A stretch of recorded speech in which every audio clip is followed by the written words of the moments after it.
Assalamualaikum warahmatullahi wabarakatuh. Pada video ini saya akan menjelaskan materi perkuliahan Kimia ST pertemuan 12 dengan judul Molekul Penyusun Kehidupan, yaitu kimia organik. Kenapa sih kita penting mempelajari molekul organik? Karena memang sebagian besar bahan penyusun kehidupan itu berasal dari molekul-molekul organik. Sebagai contoh aja yang ada di dalam tubuh kita, ya atau kita kenalnya biomolekul, berarti molekul dari makhluk hidup, atau makromolekul karena memang ukurannya yang besar-besar, ya. Seperti karbohidrat, ya yang biasa kita peroleh dari makanan sehari-hari seperti nasi, kentang, ya sebagai sumber energi. Lalu ada protein ya yang ini juga dapat dari makanan, misalkan telur ya, tahu tempe dan sebagainya. Lalu ada asam nukleat ya yang merupakan penyusun DNA ya yang penentu genetik dari manusia. Lalu ada lipid ya atau kita biasanya kenal lemak ya, lemak, minyak. Nah, itu yang biasa misalnya dapat dari daging dan sebagainya. Selain ada di tubuh, molekul organik juga kita bisa jumpai pada berbagai perlengkapan rumah tangga di sekitar kita. Ya, biasanya dalam bentuk polimer. Nah, contohnya seperti berbagai peralatan yang dari plastik ya. Nah, itu seperti polivinil klorida ya, kemudian polistirena ya, dari terus juga ada yang lainnya lah ya. Ini nanti akan banyak dibahas lebih detail pada materi ke-13 ya minggu depan seperti itu. Kemudian pada bidang kesehatan, nah ini ya kita temui dalam obat-obatan ya. Kemudian dalam bidang energi itu maksudnya seperti apa sumber bahan bakar ya, seperti bensin, lalu juga nanti ada LPG dan sebagainya. Dan agromaritim ya artinya yang ada dalam bidang pertanian gitu ya. Karena kita kan juga orang apa IPB gitu ya, berarti juga kita akan berbicara dari segi pertanian juga seperti itu.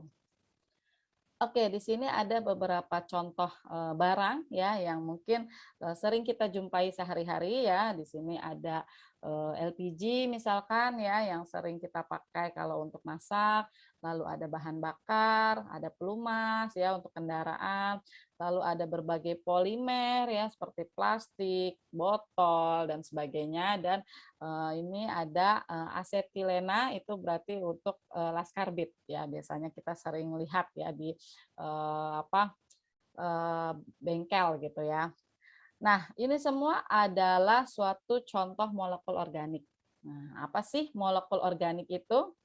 Oke, nah molekul organik itu dikenal dengan istilah hidrokarbon. Nah, apa itu hidrokarbon? Ya, hidrokarbon adalah senyawaan ya yang terdiri dari hidro ini dan karbon. Nah, ya. Jadi hidro itu berarti H, karbon itu berarti C. Nah, jadi molekul organik itu unsur utamanya ya atau yang menjadi bintang utamanya itu adalah sebenarnya karbon. Nah, itu. Ya, jadi suatu molekul yang banyak di dalamnya itu adalah unsur karbon. Tapi kan biasanya karbon nggak sendirian ya. Nah, temannya itu biasanya hidrogen. Nah, walaupun selain karbon biasanya ada juga nitrogen, oksigen gitu ya. Nah, tapi yang paling banyak tuh karbonnya, ya karbon dengan ditemani hidrogen seperti itu. Oke, nah di sini contoh hidrokarbon yang penting, nah, ada golongan alkana ya yang tadi sebagai bahan bakar itu banyaknya dari alkana ya. Lalu alkena, nah, alkena itu banyaknya nanti sebagai polimer ya. Dan alkuna, alkuna ini contohnya pada asetilena ya atau laskarbit tadi seperti itu. Hidrokarbon itu sebenarnya ada dua jenis utama ya yaitu alifatik ya dan satu lagi adalah aromatik. Nah, tapi di sini yang aromatik tidak kita bahas detail ya, tapi cukup kalian tahu saja bahwa yang aromatik itu contohnya yang benzena. Ya, yang benzena itu yang segi 6 gitu ya. Kemudian ada ikatan rangkap selang-seling ya, atau kalau digambarkan struktur Whelan itu seperti ini. Nah, seperti itu. Ya, ini yang benzena, tapi di sini tidak kita bahas detail. Nah, kemudian untuk yang alifatik, nah, dibagi lagi menjadi 3, yaitu alkana, alkena, dan alkuna. Oke, saya yakin kalian di zaman SMA sudah pernah ya mempelajari ini. Ya, oke, jadi kita bahas kembali ya, coba lagi diingat-ingat ya pelajaran SMA-nya. Kita lihat perbedaan masing-masing ya. Pertama kita ke bawah dulu nih, ke yang nomor 3 dulu ya. Kita lihat dari segi ikatan. Alkana itu ikatannya tunggal semua ya. Jadi misalkan seperti ini. Nah, ya tunggal. Dan kalau nanti ya haknya nanti. Sedangkan kalau yang alkena berarti dia rangkap 2 seperti ini. Nah, mengandung ikatan rangkap. Sedangkan kalau alkuna rangkap 3. Nah, seperti ini.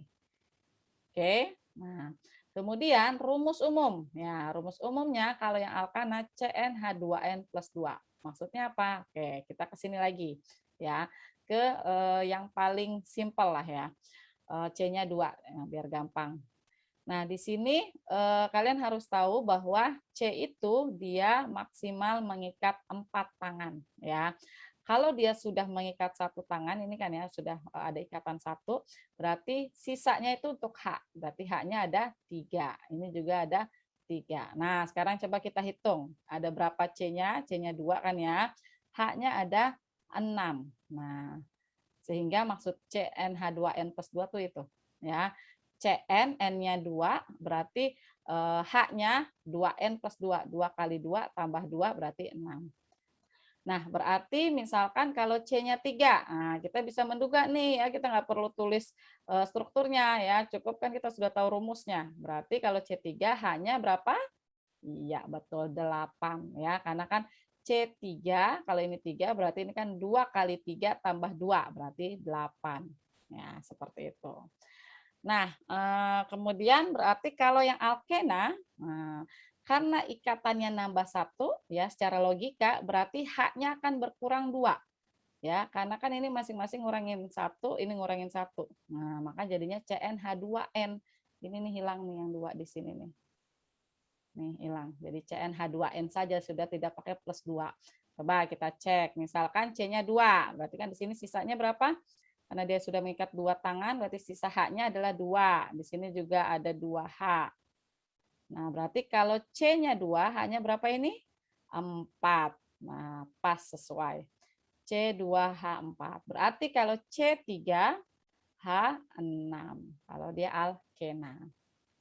Lanjut ke alkuna, ya berarti karena dia sudah mengikat 3, berarti sisa H-nya hanya 1. Nah, ini juga 1. Berarti ini C2H2 ya, C2H2 atau rumus umumnya berarti CnH2n-2. Berkurang lagi nih dari dia nih. Kan kalau alkena CnH2n. Karena ikatannya nambah 1, H-nya berkurang 2 lagi, berarti CnH2n-2. Nah, makanya ini C2H2. Berarti kalau C-nya 3, H-nya berapa? Oke, kita hitung ya. 2 kali 3, 6. 6 kurang 2, 4. C3H4. Seperti itu. Ya. Ini terkait rumus umum. Nah, perbedaan selanjutnya yaitu dari hidrokarbonnya ya, disebutnya hidrokarbon apa gitu. Alkana itu disebutnya hidrokarbon jenuh. Maksudnya apa jenuh? Jenuh karena ikatannya hanya 1, berarti H-nya mengikat secara maksimum. Jadi ini udah maksimum nih H-nya, 3 itu udah maksimum ya. Nggak mungkin 4 ya berarti dia sendiri C-nya 1 aja gitu. Tapi kalau dia dalam bentuk ikatan itu udah maksimum dia ngikatnya. Makanya dibilang jenuh gitu. Udah jenuh kan artinya udah bosan ya, udah maksimum dia gitu. Nah, alkena dan alkuna disebut hidrokarbon tak jenuh karena H-nya itu tidak maksimum karena adanya ikatan lebih di sini. Ya, ikatannya nambahkan dibanding si tunggal ini. Seperti itu. Lalu perbedaan keempat ya dari tata nama ya. Nah, tata nama ini mengikuti nama belakangnya. Berarti kalau alkana ini nama belakangnya kan ana, alkena berarti nama belakangnya jadi ena, alkuna nama belakangnya jadi una. Seperti itu ya. Kalau dalam bahasa Inggris alkana itu belakangnya ane. Nah, jadi alkane gitu ya. Kalau ena berarti ene. Nah, bedanya yang alkuna nih agak beda sedikit, dia yene. Jadi dia kalau alkuna itu berarti alkine gini. Nah, ini kalau bahasa Inggris ya, ini agak beda sedikit. Oke, nah lalu perbedaan kelima itu dari segi reaksinya ya. Kita lihat di sini alkana dia bisa mengalami reaksi oksidasi. Ini saya yakin kalian sudah pernah dibahas nih ya di materi UTS, terus juga beberapa pertemuan sebelumnya ya, reaksi oksidasi. Tapi nanti akan dibahas lagi. Lalu substitusi radikal bebas. Nah, ini tidak dibahas detail di sini ya. Karena kita fokus ke yang sering ada di sekitar kita saja. Lalu alkena dan alkuna reaksi utamanya atau yang khasnya adalah adisi. Nah, nanti kita akan lihat seperti apa sih adisi itu. Nah, selanjutnya bagaimana cara penamaan senyawa kimia ya, khususnya senyawa organik ya, karena di sini kita bahas kan kimia organik. Misalkan kita punya bahan kimia nih ya, strukturnya sebagai berikut. Nah, ini kan harus sama nih ya persepsinya nih antar semua negara gitu ya. Walaupun tetap ada nama dagangnya ya, nama dagang atau kita biasa kenal nama trivial. Nah, nama trivial atau ada nama dagang juga, tapi tetap kita harus punya yang namanya nama yang disepakati oleh seluruh negara. Nah, jadi perlu penyamaan persepsi pada semua negara. Nah, nama yang disepakati tersebut ya dan aturannya itu disebut sebagai aturan IUPAC ya atau IUPAC gitu. Jadi apalagi untuk misalkan kita penulisan secara formal ya, misalkan untuk publikasi ya. Nah, itu kita pakainya biasanya nama IUPAC gitu. Walaupun kalau misalkan dalam apa ya konteks jual beli bahan kimia misalnya ya ada masing-masing tuh ada nama dagangnya ya. Tapi tetap yang formal itu namanya mengikuti nama IUPAC. Nah, pada dasarnya semua penamaan senyawa organik itu mengikuti penamaan alkana ya. Jadi nanti tinggal dibedakan di bagian apa, misalnya bagian belakangnya gitu ya. Kayak nanti kita akan bahas alkohol ya. Alkohol berarti belakangnya ganti yang tadinya ana jadi ol seperti itu ya. Jadi alkanol seperti itu ya. Tapi pada dasarnya mengikuti penamaan alkana. Jadi kita anggap ini sebagai induk gitu ya, sebagai induk. Oke, nah ini adalah 10 deret alkana rantai lurus ya yang wajib diketahui ya. Jadi wajib dihafal. Nah, ini saya yakin pernah dapat ya di SMA. Jadi kita ulang lagi. Di satu itu metana, lalu etana, propana, butana, pentana, heksana, heptana, oktana, nonana, dekana. Nah, ini harus hafal semua ya. Begitu kegunaannya ini contohnya tadi gas LPG itu penyusunnya adalah propana ya. Korek api itu penyusunnya butana ya. Terus pentana, heksana, heptana dan oktana itu banyak di pelarut. Nah, oktana itu adanya banyaknya di bensin ya. Kita kan sering dengar ya. Ini berapa nih bilangan oktana bensin ini gitu ya. Bilangan oktan sih kita nyebutnya ya disingkat. Nah, itu memang karena penyusun utama bensin adalah oktana. Lalu diesel itu penyusun utamanya nonana dan bahan bakar lain itu penyusunnya dekana. Kemudian di sini ada informasi bahwa semakin panjang rantai, MP dan BP-nya semakin besar. Nah, apa itu MP? MP itu singkatan dari melting point bahasa Inggris ya, artinya titik leleh.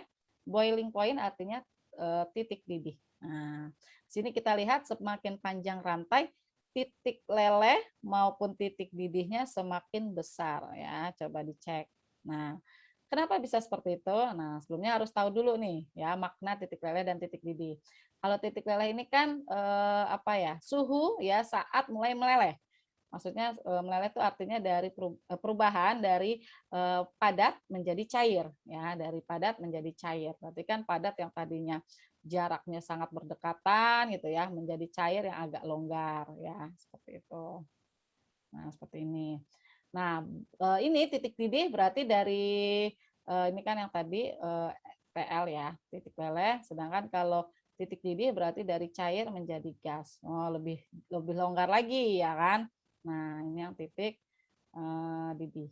Nah, tapi intinya berarti titik leleh maupun titik didih ini adalah suhu saat ikatannya ini sudah mulai merenggang, ya kan? Dari sini ke sini kan agak merenggang, terus dari sini ke sini juga agak merenggang, gitu.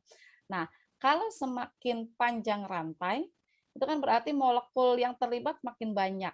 Nah, berarti interaksinya semakin banyak, terus juga gayanya semakin kuat, ya kan? Gaya yang terlibat di sini adalah gaya London ya, karena dia nonpolar, kan semakin banyak gitu ya, gayanya semakin kuat.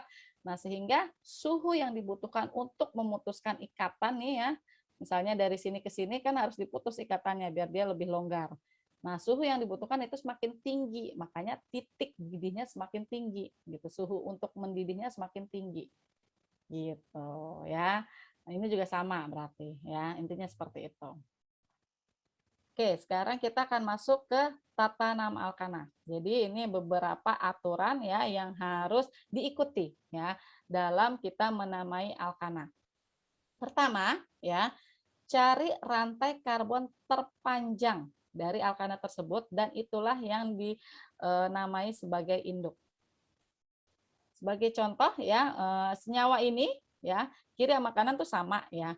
Cuma bedanya kalau yang kiri itu kita ambil rantai terpanjangnya ke atas. Jadi ini sini ke atas gini. Nah, ya.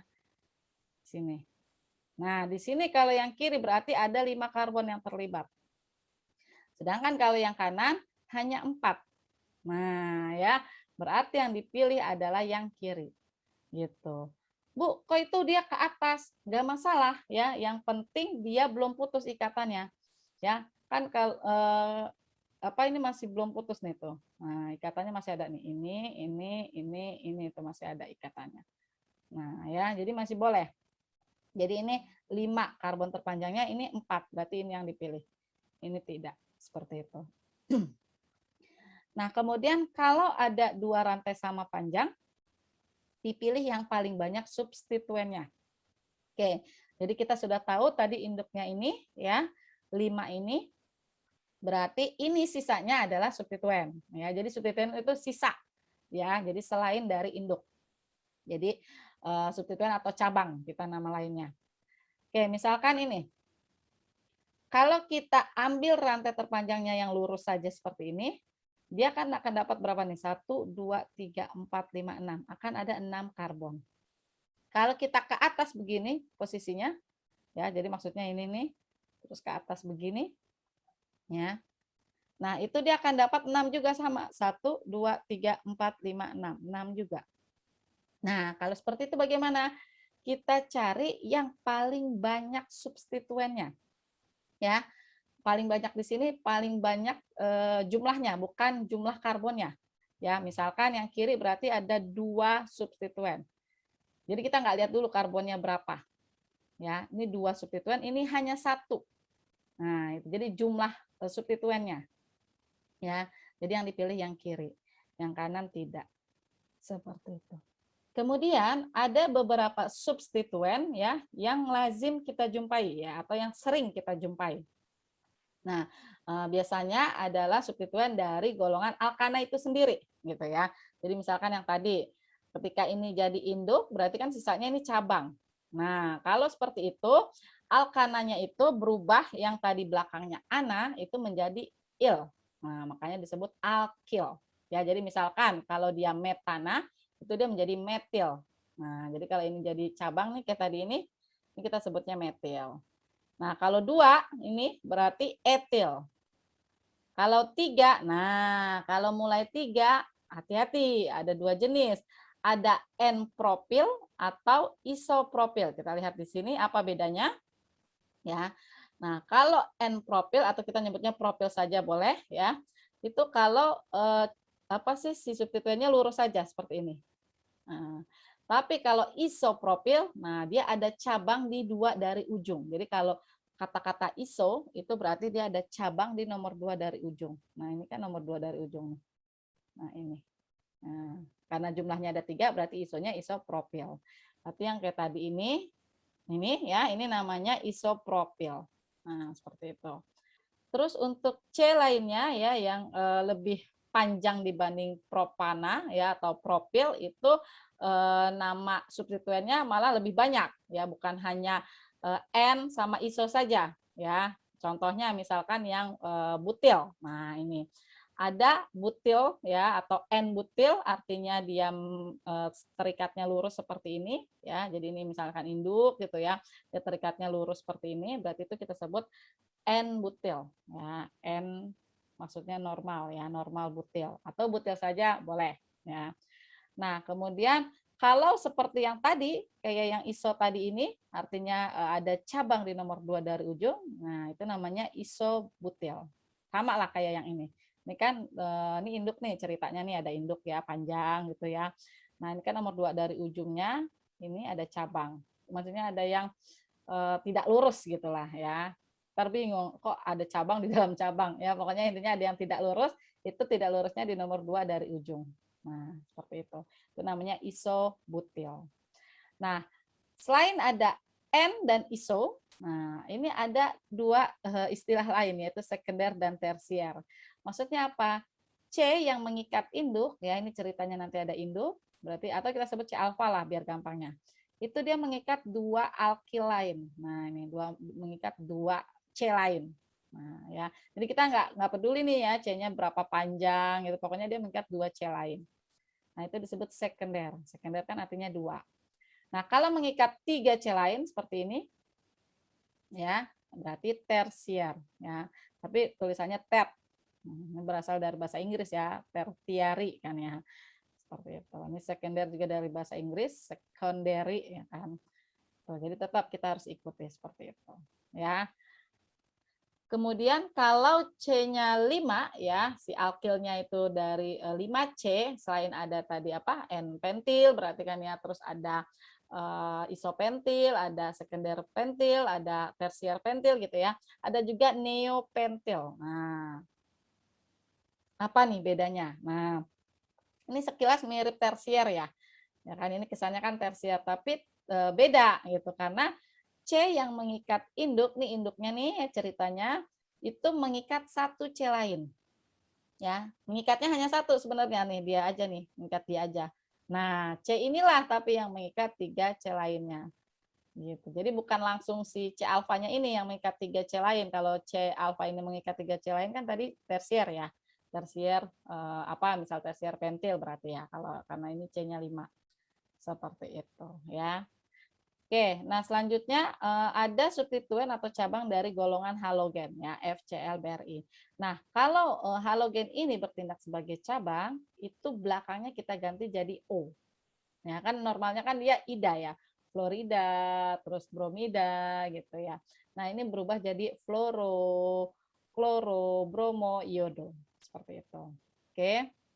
Nah, kemudian ketika kita sudah dapat mana induknya, terus sudah tahu juga cabangnya namanya apa, lalu rantai utama atau induk tadi kita nomori. Nah, gimana cara penomorannya? Nomori sedemikian rupa sehingga substituen mendapat nomor sekecil-kecilnya. Nah, misalkan yang ini, yang C ya, yang ini. Kalau kita nomori dari kiri, ini saya tulis di atas 1, 2, 3. 4, 5, 6. Berarti nomor terkecilnya adalah 3 nih. Nah, tapi kalau kita nomori dari kanan, nah penomoran sesuai yang bawah nih, 1, 2. Nah, dia dapat nomor 2 nih. Nah, dapat nomor 2.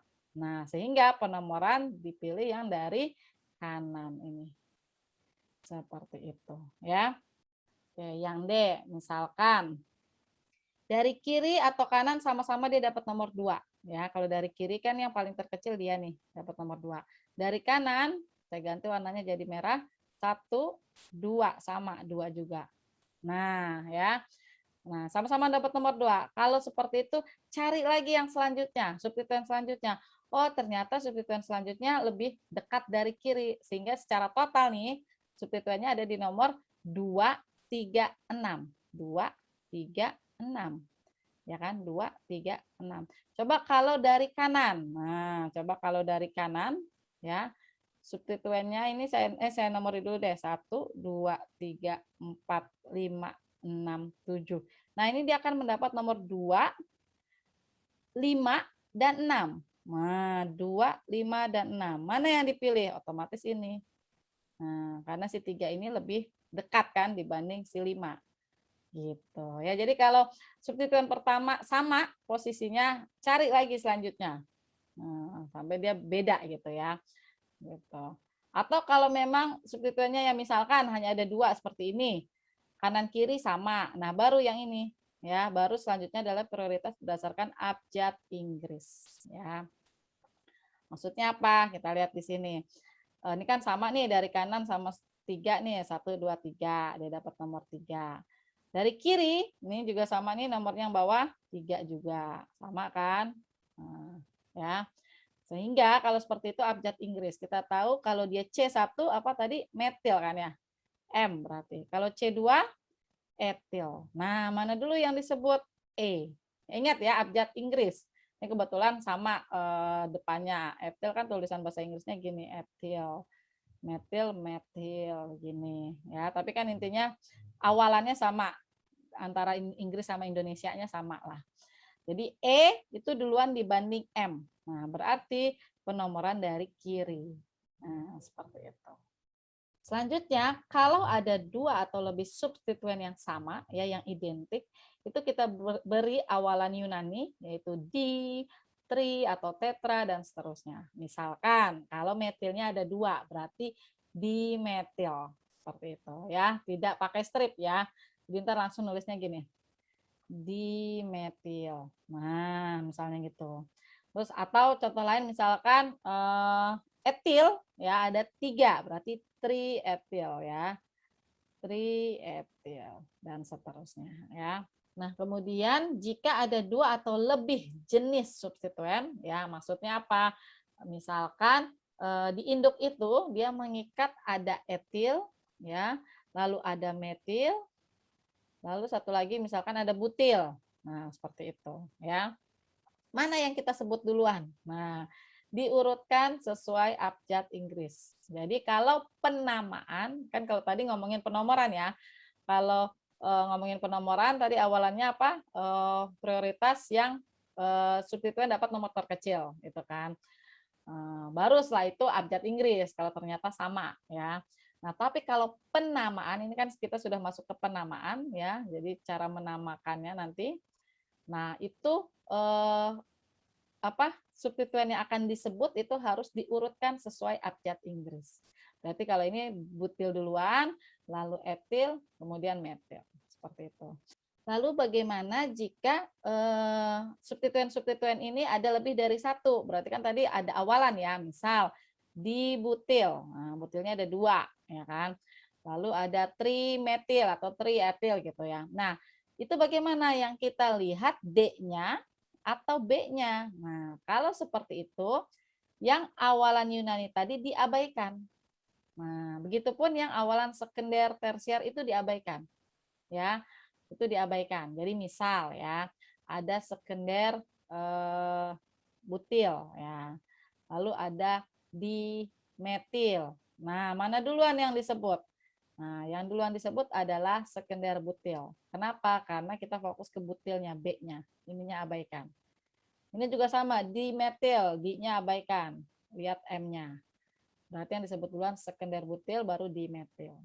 Nah, tetapi untuk awalan iso dan neo tidak diabaikan karena itu udah satu kesatuan. Misal isopropil, ya isopropil. Nah, kita nggak lihat nggak lihat P-nya, propilnya bukan, tapi kita lihatnya I. Nah, begitupun neopentil misalkan tadi, ya kan? Kita nggak lihat P-nya tapi N-nya, seperti itu, ya. Oke, nanti kita akan lihat ya contohnya. Nah, kemudian nama Yupak itu secara keseluruhan kita tulis sebagai satu kata, jadi tidak ada spasi, ya. Nah, tapi antar nomor itu kita kasih tanda koma, dan antara nomor dan huruf itu kita kasih tanda hubung. Nah, ini tadi ya sudah sempat disinggung tadi ya waktu pas penamaan. Jadi siklo alkana itu berarti alkana ya yang bentuknya siklik gitu. Ini dia alkana yang atom karbonnya bergabung dalam bentuk cincin ya. Dalam bentuk cincin seperti ini ya. Berarti kalau dia siklopropana berarti kan C-nya 3. Nah, jadi seperti segitiga gini. Kalau siklobutana C-nya 4 berarti seperti apa nih? Kubus ya. Siklopentana seperti ini sikloheksana. Nah, sikloalkana itu rumus umumnya berbeda ya dengan alkana ya, tapi dia lebih mirip ke alkena gitu. Rumus umumnya sama ya, sama dengan alkena justru bukan ke alkana. Kenapa? Karena kan logika saja.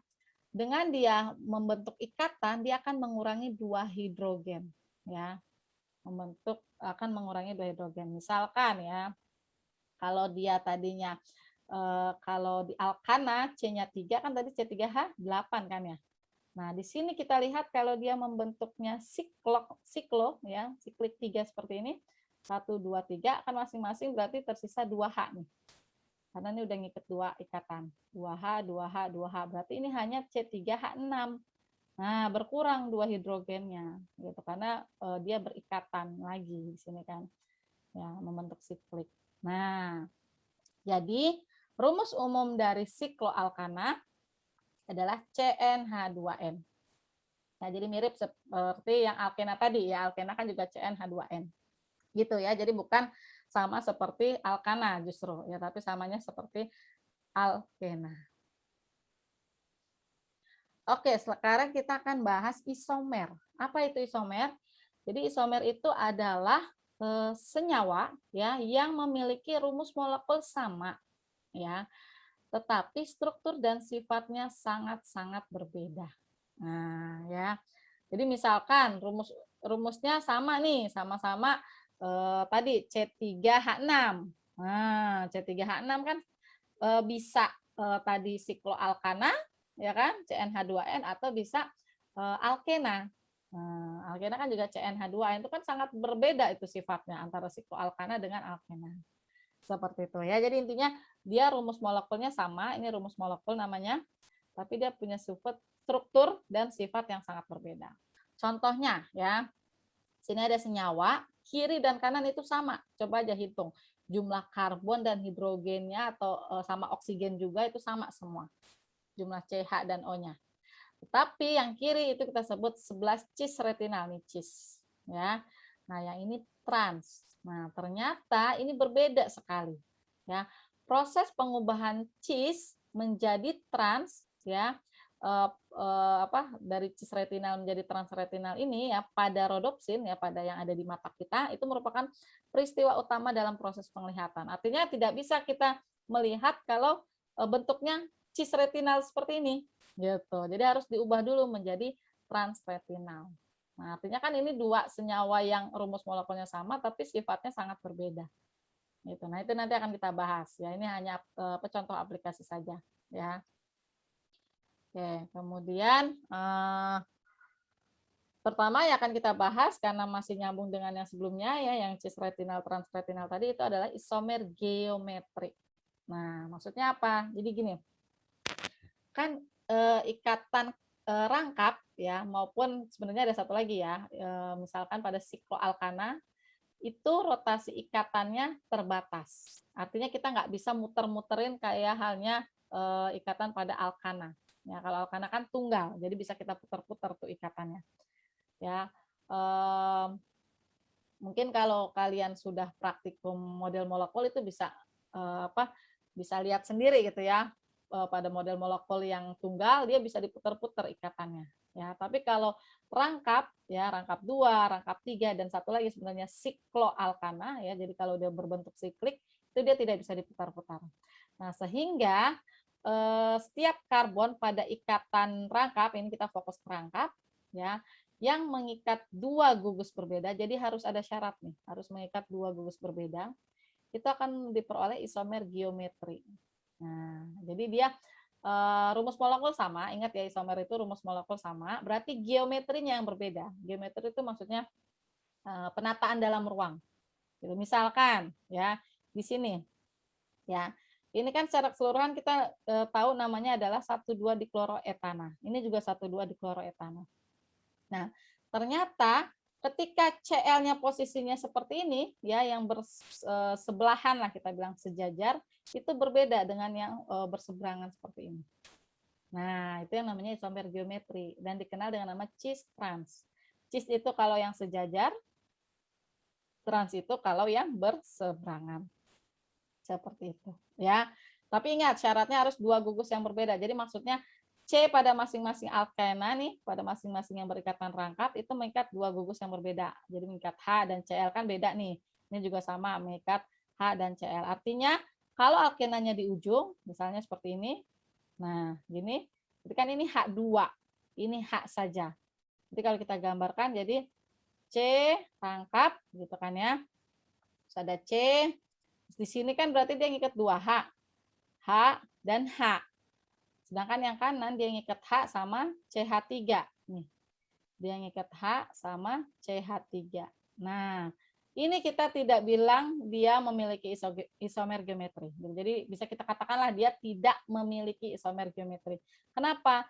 Karena yang bagian kirinya nih ya C rangkap yang kiri itu mengikat dua gugus yang sama. Oke, selanjutnya isomer fungsional. Nah, berarti rumus molekul sama, jadi ingat isomer tadi rumus molekul sama, fungsionalnya berbeda. Maksudnya apa? Gugus fungsinya berbeda. Jadi misalkan tadi CnH2n. Nah, CnH2n itu kan bisa punyanya sikloalkana, bisa punyanya alkena. Berarti itu dia dua gugus fungsi yang berbeda. Gitu ya. Misalnya ini ya C3H6. Bisa C3H6 itu kalau alkena berarti C3H6-nya seperti ini. Ya, propena seperti ini. Atau kalau C3H6-nya itu sikloalkana, jadi seperti ini, siklopropana. Nah, seperti itu. Selanjutnya adalah isomer kerangka. Nah, jadi sesuai namanya, rumus molekul sama, kerangkanya yang berbeda. Nah, maksudnya kerangka di sini apa? Jadi misalkan di sini ada oktana ya yang bentuknya lurus. Nah, lurus seperti ini ya. Oktana kan 8. Nah, dia lurus. Nah, itu kita sebut N-oktana atau normal oktana ya. Nah, sedangkan ada yang 2 itu menjadi cabang. Tapi sama-sama C-nya 8 ya kan. C8 berarti H-nya berapa? 18 ya. Seperti itu, C8H18. Jadi sama rumus molekul tapi beda kerangka. Gitu, yang satu lurus, yang satu bercabang seperti ini. Nah, ini yang kita sebut isooktana, ya. Nah, inilah yang menjadi apa sih penyusun ya dari bahan bakar ya. Dan juga membedakan kualitas dari masing-masing bahan bakar gitu ya. Pernah dengar kan ya, oh bilangan oktannya itu 100.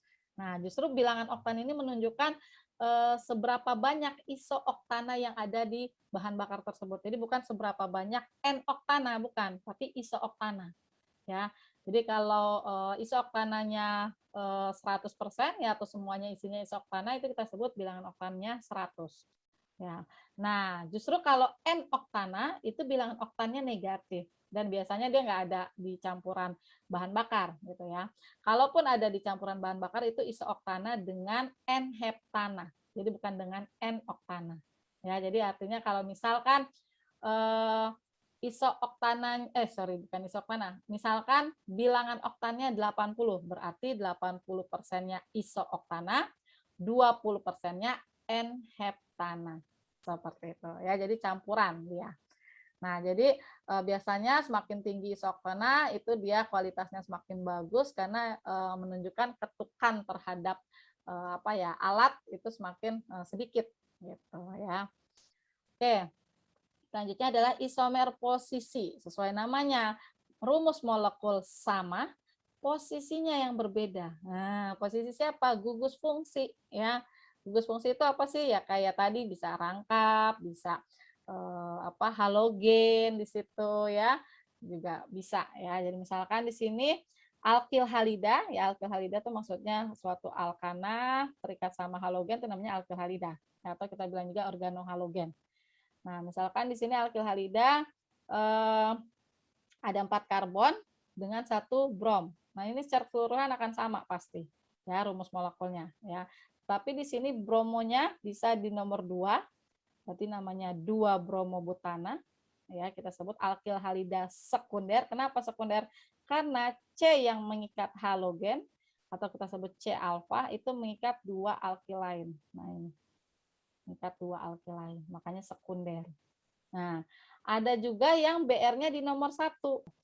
Kalau BR-nya di nomor 1 namanya jadi 1-bromobutana.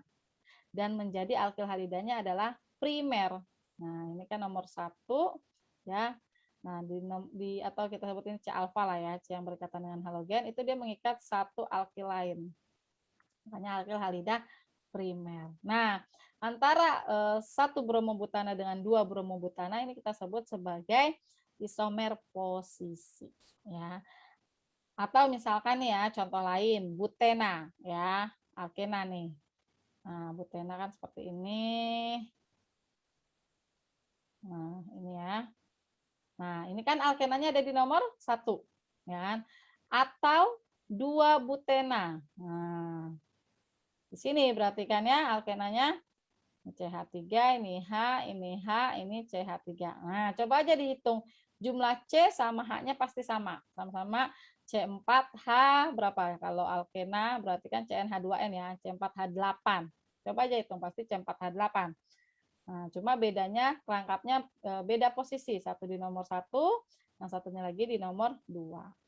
Nah, itu namanya isomer posisi. Ya, posisi gugus fungsinya yang berbeda.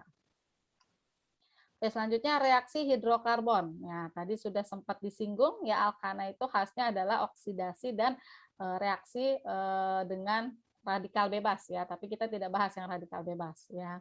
Kita fokus ke oksidasi atau pembakaran dari alkana ya. Intinya kalau suatu alkana tadi udah tahu rumusnya adalah CnH2n plus 2. Kalau direaksikan dengan oksigen berarti O2 ya, itu akan menghasilkan CO2 dan H2O. Ya, ini adalah pembakaran sempurna. Nah, kalau yang masalah rumus ini nih, 3N plus 1 per 2, terus N plus 1 ini tidak perlu dihafal. Cukup kalian bisa menyetarakan persamaan seperti biasa lah. Gitu ya. Misalkan ini contohnya ya, C4H10 direaksikan dengan O2, berarti ini tadinya belum ada nih ya, belum ada dulu ya.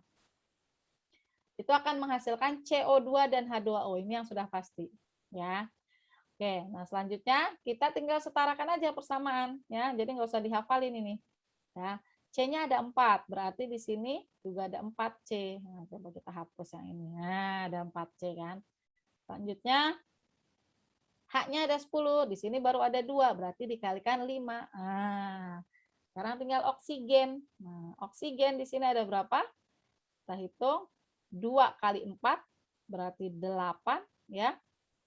5 kali 1 berarti 5. 8 tambah 5 sama dengan 13. Nah, sedangkan di kiri baru ada 2. Berarti biar sama 13 juga berarti 13 per 2. Nah, 13 per 2. Nah, tapi kalian sudah bahas ya, biasanya untuk persamaan reaksi itu tidak boleh pecahan. Nah, sehingga semuanya ini nanti kita kalikan 2. Nah, jadi ini menjadi 2C4H10 plus 13O2 menjadi 8CO2 plus 10H2O. Seperti itu ya. Ini untuk yang reaksi oksidasi atau pembakaran alkana. Alkena juga bisa ya, sama saja intinya menghasilkan CO2 H2O. Oke, selanjutnya adalah reaksi yang khas pada alkena dan alkuna. Ya, jadi intinya pada yang berikatan rangkap ya, baik rangkap 2 ataupun rangkap 3. Ya, ini reaksi yang khasnya adalah adisi. Nah, sesuai namanya. Add berarti nambah ya. Nambah molekul gitu. Jadi ada yang masuk di situ. Nah, seperti apa? Bisa yang masuk H2, X2, ya X2 itu berarti halogen ya, misalkan Br2, Cl2 dan seterusnya. Atau HX ya, asam halida gitu ya. Nah, kalau ada molekul yang masuk, nah otomatis kan nanti ada yang putus gitu sebagai implikasinya. Karena ini kan semua udah pas tangannya. Nah, sehingga yang tadinya rangkap berubah menjadi tunggal. Seperti itu ya. Ini contohnya pada polimerisasi ya, misalkan kita ingin membuat polipropilena ya. berarti dari propena, berarti yang tadinya rangkap menjadi tunggal, terus dia berikatan sama monomer-monomer lainnya, gitu, sampai dia panjang seperti itu, ya. Oh ya, ini mohon maaf, ini salah ya, ini harusnya CH saja, ya, ini juga CH saja, gitu, ya. Ini juga harusnya tidak ada lagi nih di tengah, karena kan tangannya udah 4, ya. Ini juga sama, tidak ada lagi. Nah, kemudian di sini untuk reaksi adisi ya dibedakan menjadi 2 ya, ada yang simetrik ya. Simetrik itu berarti seperti ini, contohnya H2. Berarti kan H dengan H. X2 atau misalnya di sini BR2 berarti kan BR dengan BR. Nah, itu kita sebut reaksi simetrik. Nah, berarti HX itu kita sebut tak simetrik. Kenapa? Karena dia kan nanti akan menjadi H dan X. Gitu. Dia masuknya sebagai H sama X. Itu kan beda ini. Gitu. Nah, ini namanya reaksi tak simetrik. Nah, sedangkan kalau reaktan yang tak simetrik ini contohnya. Ya, artinya si C yang berikatan rangkap itu beda-beda jumlah H-nya. Yang kanan misalnya ini mengikat 2H, yang kiri mengikat 1H. Beda. Nah, itu namanya reaksi tak simetrik. Kalau yang simetrik contohnya apa? Ya, contohnya misalkan rangkapnya di tengah ya. CH rangkap di sini ada CH3 ya. Nah, ini CH, ini ada CH3. Nah, ini kan sama nih simetrik dia nih kita sebut. Karena dia ngikat di kanan itu sama-sama ngikat 1H dan 1 alkil, ini juga sama 1H dan 1 alkil. Nah, ini namanya reaksi apa sih? Reaktan ya, alkena simetrik kalau yang seperti ini. Kalau yang seperti ini contoh yang tak simetrik. Nah, kalau bereaksinya tak simetrik, ya contohnya HX, bereaksi dengan reaktan yang tak simetrik, maksudnya yang alkena tak simetrik, contohnya ini, ya, itu dia akan berlaku aturan Markov-Nikov. Gitu. Jadi yang menentukan nih, H-nya masuk ke yang mana? Yang kanan kah atau yang kiri? Begitupun yang X-nya masuk ke yang kanan atau yang kiri, karena beda. Gitu. Hasilnya akan beda kan produknya. Nah, itu aturannya Markov-Nikov. Jadi mungkin waktu SMA pernah disampaikan ya untuk mudah menghafalnya itu aturan Markov-Nikov, yang kaya makin kaya, yang miskin makin miskin. Maksudnya apa? Maksudnya H ini akan masuk di yang kaya H gitu. Jadi artinya udah kaya H ditambah lagi H gitu. Berarti yang satunya masuk unsur yang lainnya gitu ya. Oke, kita lihat C ini ya. Yang kanan dia mengikat 1H. Yang kiri dia tidak mengikat 1H, jadi tidak ada H sama sekali. Ya. Nah, sini kita lihat H akan masuk ke yang kanan sini. Nah, ya kita akan masuk ke kanan sini, berarti menjadi CH2 ini rangkap.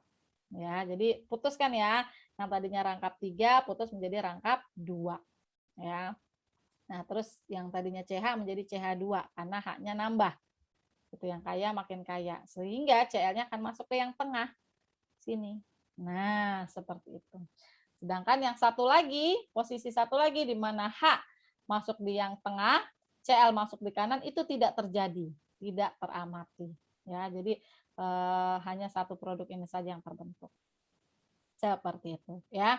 Dan khusus untuk alkuna, karena ini rangkapnya kan ada 3 ya, artinya dia bisa berubah menjadi rangkap 2 atau langsung menjadi tunggal, tergantung dari ekivalen atau jumlah dari si pereaksinya nih.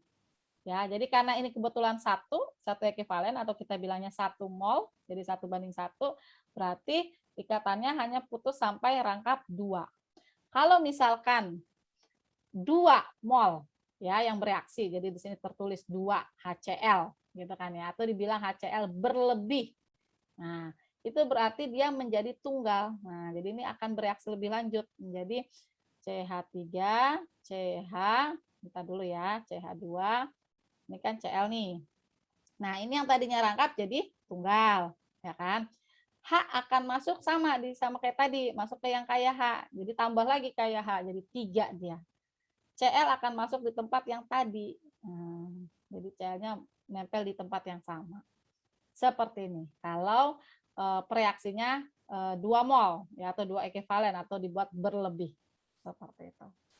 Oke, selanjutnya kita akan bahas gugus fungsi. Nah, pertama yang akan dibahas adalah alkohol. Ya, ini karena banyak sekali kegunaannya ya. Di antaranya di bidang farmasi ada fenol, ini seperti ini strukturnya ya. Ada benzen sama OH, itu namanya fenol. Banyak digunakan sebagai antioksidan ya. Lalu etanol ya sebagai disinfektan atau hand sanitizer ya. Jadi apalagi di zaman sekarang ya yang sedang pandemi Covid ya, kita sangat membutuhkan hand sanitizer ya, itu banyak dibuatnya itu dari etanol ya. Seperti itu. Kemudian dari segi bidang makanan dan minuman ya, kita juga banyak menggunakan alkohol, contohnya etanol ya, lagi-lagi etanol itu bisa digunakan sebagai bahan dasar untuk minuman beralkohol ya seperti wine atau bir. Kemudian di bidang industri ada gliserol seperti ini atau nama yupaknya adalah 1,2,3 propanatriol karena kan dia 3 C-nya ya, propana terus ini ol-nya ada 3. Itu propanatriol. Nah, gliserol ini di industri, terutama industri kosmetik ya, itu banyak digunakan sebagai pelembab muka. Gitu. Lalu ada etanol, nah etanol lagi ya, etanol kayaknya hampir ada di setiap industri ya. Itu untuk pelarut organik, juga bahan baku dasar dalam industri pewarna, kosmetik, bahan bakar, dan obat sintetik. Lalu di bidang otomotif ada etilena glikol, jadi atau 1,2 etanadiol ya, ini etana, alkoholnya 2 jadi diol ya. Ini adalah bahan anti beku pada radiator mobil. Jadi ini banyak digunakan untuk negara-negara yang bersalju biasanya ya, biar tidak beku gitu ya radiator mobilnya. Lalu metanol ya, bahan bakar mobil F1 karena bilangan oktannya yang sangat tinggi. Oke, ini ada contoh bagaimana cara membuat hand sanitizer dari alkohol ya, sesuai anjuran WHO, tapi mungkin bisa ditonton sendiri ya. Ini ada link YouTube-nya ya, jadi bisa disaksikan sendiri nanti. Kemudian ini kita berikan informasi bagaimana cara produksi metanol secara komersial, karena metanol, etanol itu banyak sekali gunanya ya.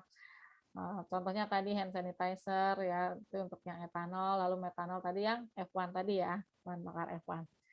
Nah, caranya itu bisa dengan hidrogenasi ya, karbon monoksida dengan katalis Fe2O3. Nah, menghasilkan metanol. Kemudian ini ada hidrasi berkataliskan asam ya, namanya dari suatu etena. Ini harusnya etena ya, sorry. Salah tulis nih. Nah, ini ya. Seperti ini. Nah, ini dengan air juga ada katalis asamnya, nanti akan masuk alkoholnya sini OH-nya. Oke, kemudian etanol juga bisa diproduksi secara biologis ya dengan cara fermentasi ya. Jadi mungkin kalian sering ya buat tape uli gitu ya. Nah, atau ketan gitu ya yang direndam lama gitu kan ya, itu nanti dia akan mengalami proses fermentasi gitu. Karena kan awalnya kan dari karbohidrat atau pati, nanti dengan enzim itu ya dia akan menjadi alkohol gitu. Makanya kan rasanya kayak asam-asam gitu ya. Seperti itu. Oke, lalu di sini kita bahas dari segi strukturnya ya. Tadi kan aplikasinya, sekarang strukturnya ya. Alkohol itu pada dasarnya rumus umumnya seperti ini. Alkil ya atau alkana yang mengikat OH. Itu kita sebut gugus hidroksil. Nah, ada 3 penggolongan alkohol, ada primer, sekunder, dan tersier. Itu dilihat dari C alfanya, mengikat berapa C lain. C alfa itu adalah C yang terikat langsung oleh OH-nya. Ya. Nah, berarti seperti ini misalnya C alfa ini mengikat 1 R lain, berarti alkohol primer. Kalau ini alkohol sekunder, dia mengikat 2 C lain. Ya. Kalau mengikat 3 C lain berarti tersier. Oke, kita lihat contoh ya. Dan juga penamaannya ya. Kita lihat contoh penggolongan dan penamaannya. Untuk penamaan alkohol itu ada 2 ya, ada cara yupak, penamaan cara yupak itu sama seperti alkana ya. Tapi tinggal kita kasih ol, jadi alkanol. Kalau alkana kan tadi belakangnya A, kalau ini jadi ol belakangnya. Sedangkan kalau penamaan trivial itu ada alkil, alkohol. Nah, jadi ini seperti dibalik gitu. Jadi kalau kita ngomongin yupak tadi kan cabang dulu yang disebut, baru induk. Kalau ini kebalik, ya induk dulu disebut, maksudnya si alkananya, ya alkananya disebut, baru si alkoholnya. Oke, oke kita akan lihat di sini contohnya. Ada CH3OH, berarti C-nya 1 ya. Kalau C1 kan tadi metana, kalau di alkana. Nah, karena di alkohol jadi tinggal tambahin ol belakangnya. Nah, menjadi metanol. Nah, seperti itu. Nah, kalau nama trivial berarti ini kita jadikan alkil dulu karena dia metil kan ya kalau metana, terus tapi kalau jadi alkil kan jadi metil, di metil alkohol ini dia. Seperti itu. Nah, ini berarti kalau 2 berarti etanol. Kan berasal dari kata etana. Atau nama trivialnya etil alkohol. Seperti itu. Ini berarti karena 3 ya, berarti propanol. Nah, tapi ini harus dinomor ini alkoholnya nomor berapa? Kenapa? Karena ada kemungkinan OH-nya di nomor 2 sini. Di sini. Gitu. Jadi kalau ada kemungkinan alkohol di posisi lain, OH-nya harus dinomori gitu ya. Ini namanya jadi 1 propanol. Nah, kalau nama trivial berarti ini kan propil. Propilnya kan tadi karena lurus N ya. N propil alkohol. Nah, ini kita lihat penggolongannya termasuk primer ya. Kenapa? Karena kita lihat C alfa sini ya, dia mengikat 1 alkil saja. Mengikat 1 C lain. Ya, ini primer berarti. Sekarang yang ini ya. Kita lihat di sini nama yupak dulu ya. Berarti kita cari rantai terpanjang. Begini kan rantai terpanjangnya ya. OH-nya nggak usah diikutin karena itu kan kita anggap dia induk nanti. Nah ya, 3 kan ya. Oke, 3.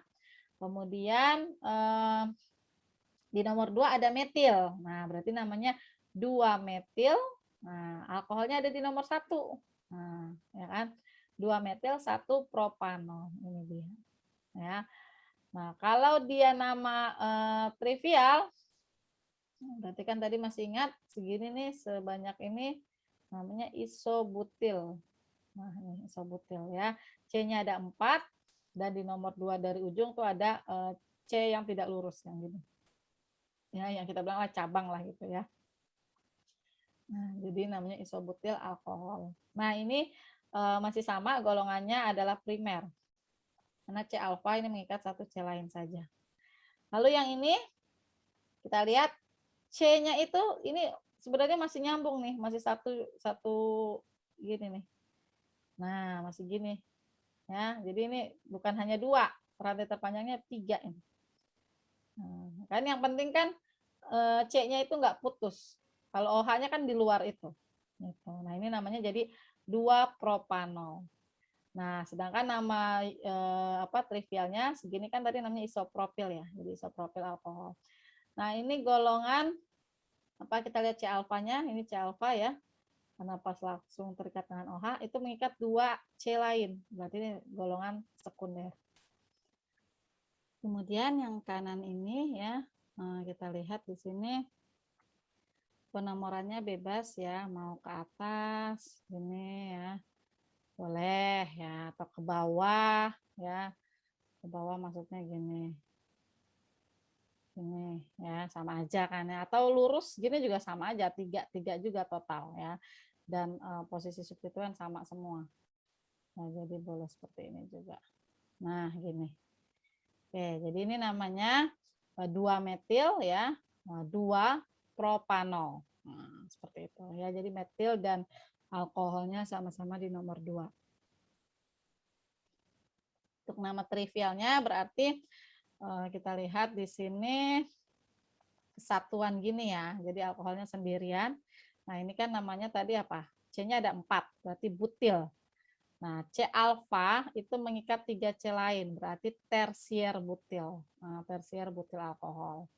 Nah, ini sekaligus menjawab klasifikasinya, termasuk yang tersier dia, karena C alfa mengikat 3C lain, ya, termasuk tersier.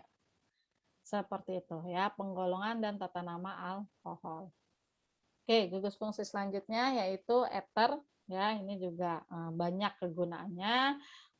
Biasanya itu sebagai anestesi, ya, karena memang apa ya, eter itu kalau kita coba hirup ya itu agak memusingkan ya. Coba aja kalau kita bekerja di lab dengan eter itu biasanya bikin pusing, bikin apa ya, tidak nyaman lah gitu kalau bekerja lama-lama dengan eter ya. Jadi banyak digunakan sebagai zat anestesi ya. Jadi untuk apa, obat bius lah bisa kita bilang gitu ya, tapi di kedokteran ya. Tapi sekarang tidak digunakan lagi karena dapat menimbulkan rasa mual. Kemudian juga banyaknya sih ini sebagai pelarut ya, pelarut di laboratorium gitu ya, khususnya untuk melarutkan senyawa yang non polar karena sifat eter sendiri non polar juga gitu. Jadi dia bisa melarutkan yang sesamanya. Lalu ada di metil ether, ini contoh untuk apa, propelan semprot dan refrigeran, jadi pendingin lah gitu ya pada apa, pompa kalor gitu, misalkan seperti pada AC atau pada kulkas ya, seperti itu.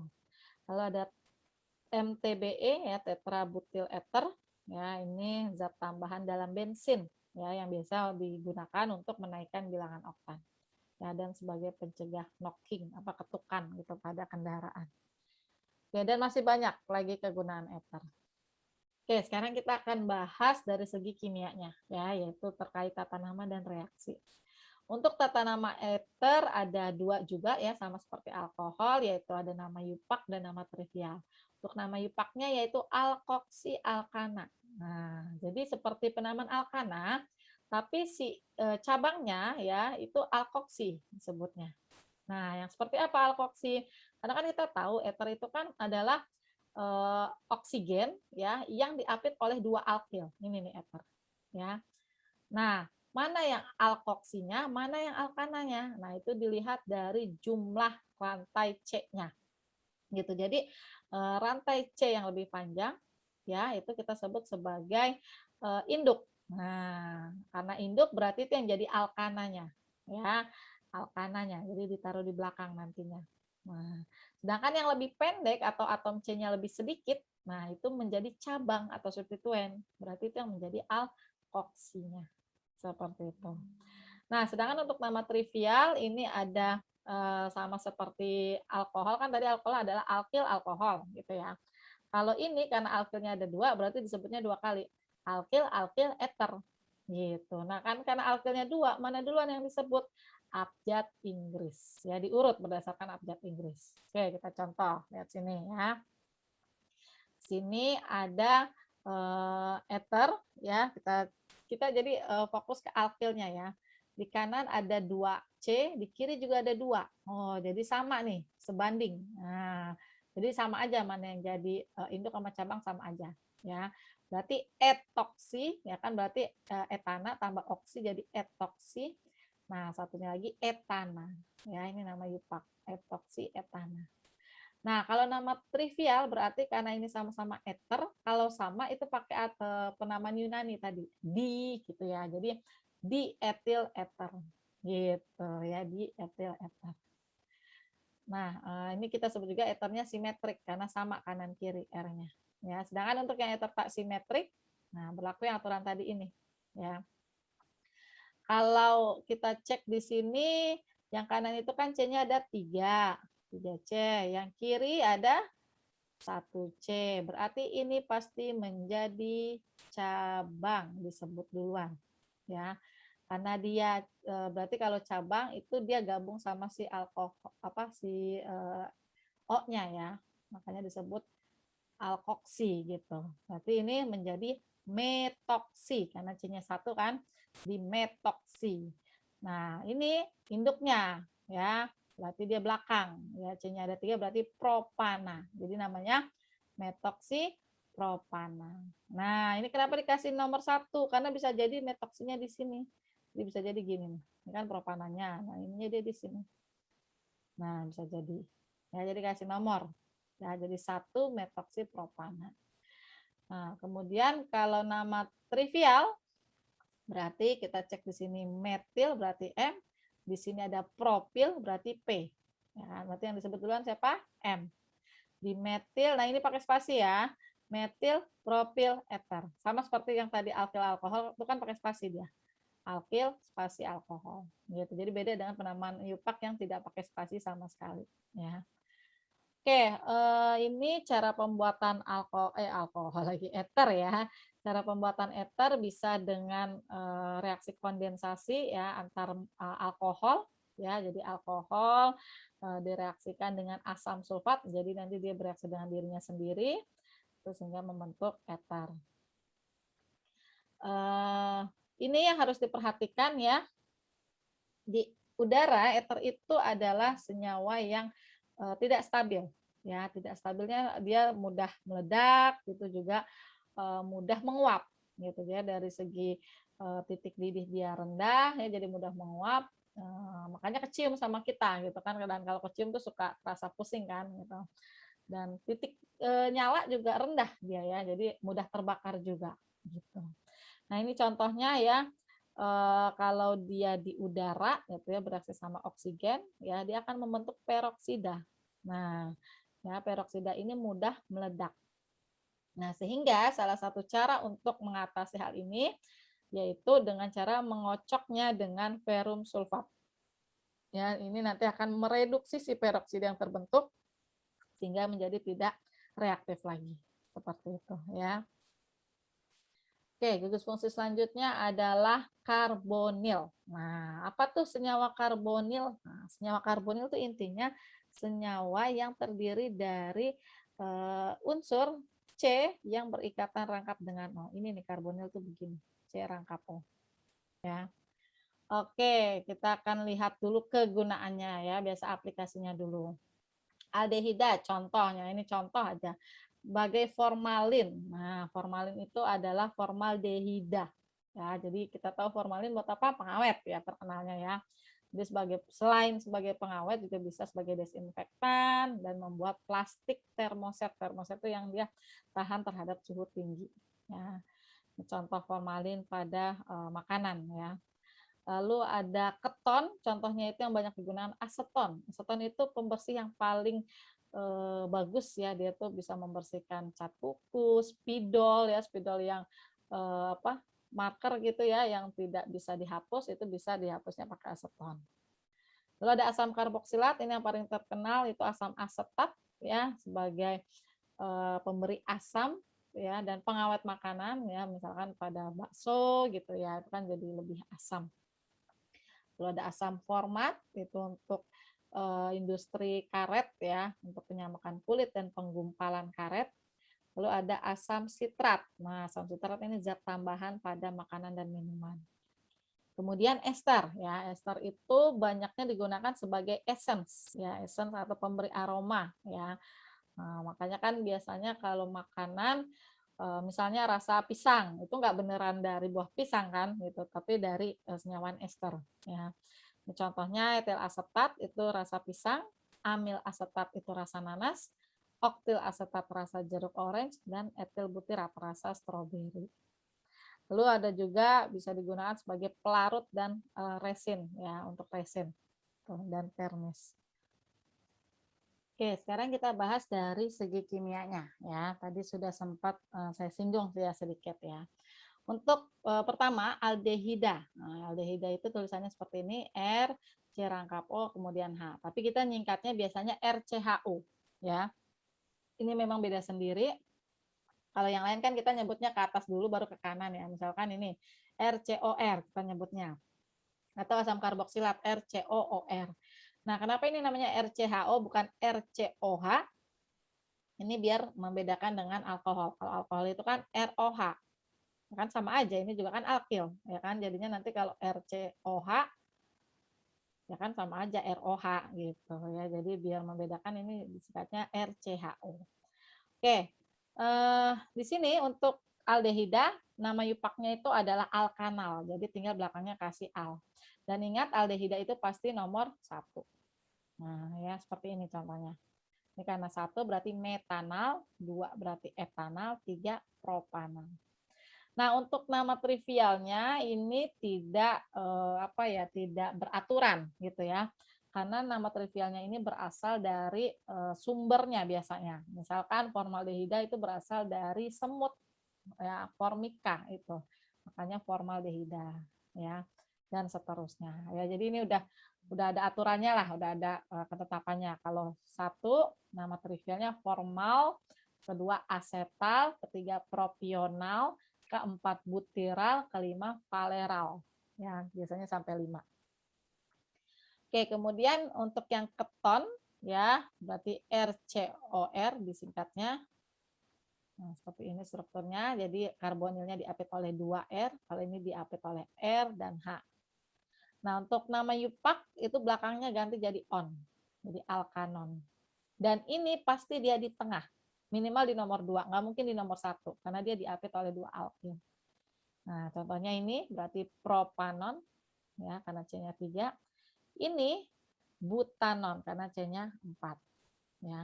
Nah, kalau posisi karbonilnya ini bisa ada di 2 tempat gitu ya. Pokoknya ada kemungkinan posisi lain, misalnya C-nya 5 ya kan. Nah, kan karbonilnya bisa di nomor 2 atau di nomor 3 ya. Di sini sama ini kan sama aja ya, tapi yang penting ini sama ini kan beda. Gitu. Jadi bisa 2 pentanon, bisa 3 pentanon. Nah, itu harus diberi nomor ya, ketonnya di nomor berapa. Kalau ini nggak perlu. Karena ini kan mau yang di sini apa yang di sini sama aja, sama-sama nomor 2. Ya, seperti itu. Kemudian di sini kita perhatikan sifatnya ya.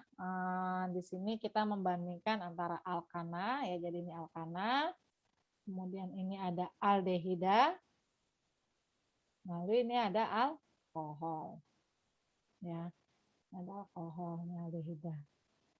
Pada ketiga gugus fungsi ini kita lihat bahwa dengan bobot molekul yang mirip, ternyata titik didihnya beda-beda. Gitu. Padahal kita tahu tadi titik didih kan dipengaruhi oleh bobot molekul ya. Semakin tinggi bobot molekul, umumnya dia semakin tinggi titik didih atau titik lelehnya. Ternyata ini beda gitu ya. Artinya padahal bobot molekulnya mirip tapi titik didihnya beda. Kenapa? Karena gaya atau interaksi masing-masing berbeda. Kalau alkana itu gaya yang terlibat adalah gaya London ya, atau gaya antar molekul nonpolar. Sedangkan untuk aldehida itu interaksinya adalah dipol-dipol. Dipol-dipol itu berarti antara molekul yang polar gitu ya. Kemudian kalau alkohol itu adalah ikatan hidrogen. Ya, ikatan hidrogen. Jadi dia bisa membentuk ikatan hidrogen dengan sesamanya. Nah, apa sih ikatan hidrogen? Ikatan hidrogen itu adalah ikatan antara H dengan unsur elektronegatif ya. Biasanya sih NOF ya. Ini ya unsur elektronegatifnya. Tapi haknya di sini juga bukan hak sembarang. Hak di sini juga sudah harus berikatan dengan unsur elektronegatif lain. Jadi biar dia cukup positif. Misalnya ini, H ini kan udah berikatan sama oksigen. Nah, sehingga dia bisa berinteraksi hidrogen, ya, bisa berikatan hidrogen dengan oksigen yang ada di sini. Nah, misal seperti itu. Ini namanya ikatan hidrogen, ya. Nah, kalau alkohol itu bisa berikatan hidrogen dengan sesamanya. Misal ya, CH3OH. Nah, itu saya buat lagi di sini warnanya biru ya. CH3 ya sesamanya kan ya. OH. Nah, ini H-nya bisa berikatan sama O. Nah, H ini kan sebelumnya udah berikatan sama O, berarti udah cukup positif. Nah, untuk berikatan hidrogen dengan unsur elektronegatif lain. Jadi dia bisa berikatan hidrogen dengan sesamanya. Makanya lebih kuat ikatannya. Seperti itu. Nah, jadi kekuatan ikatannya itu ikatan hidrogen paling tinggi, kemudian dipol-dipol, baru gaya London. Ya. Kemudian apakah aldehida tidak bisa berikatan hidrogen? Bisa, ya dia bisa berikatan hidrogen, tapi bukan dengan sesamanya. Dia bisa berikatan hidrogen dengan siapa? Misal dengan air. Nah ini, Ini contoh keton dan aldehida kalau berikatan hidrogen dengan air. Kenapa dia bisa berikatan hidrogen? Karena dia ada sumber elektronegatifnya dari si oksigennya ini. Ya, ini juga sama. Nah, tetapi dia tidak punya sumber H-nya. Lah, kan ini ada H. Ingat, H-nya harus yang sudah berikatan dengan atom elektronegatif lain dulu. Sedangkan H ini berikatannya sama C. Nah, berarti kan tidak cukup positif si H-nya. Ya. Berarti dia tidak punya sumber H, jadi hanya punya sumber O. Makanya dia bisa berikatan hidrogen dengan yang lain, tapi bukan dengan dirinya, misal dengan air. Jadi oksigennya berikatan dengan H dari air. Atau dengan alkohol, berarti oksigennya berikatan dengan H dari alkohol. Nah, artinya aldehida atau keton bisa larut ya dalam air ya. Jadi gugus karbonil itu bisa berikatan hidrogen dengan air sehingga dia larut dalam air. Tapi yang BM-nya rendah. Kenapa? Kalau semakin panjang rantai kan semakin banyak gugus yang bermuatan bukan bermuatan, gugus yang bersifat nonpolar. Ingat ya alkil gini ya, kalau isinya hanya CH CH itu dia nonpolar. Nah, jadi kalau semakin panjang gugus alkilnya berarti semakin banyak tuh penyumbang nonpolarnya sehingga membuatnya semakin kurang larut dalam air. Air kan polar.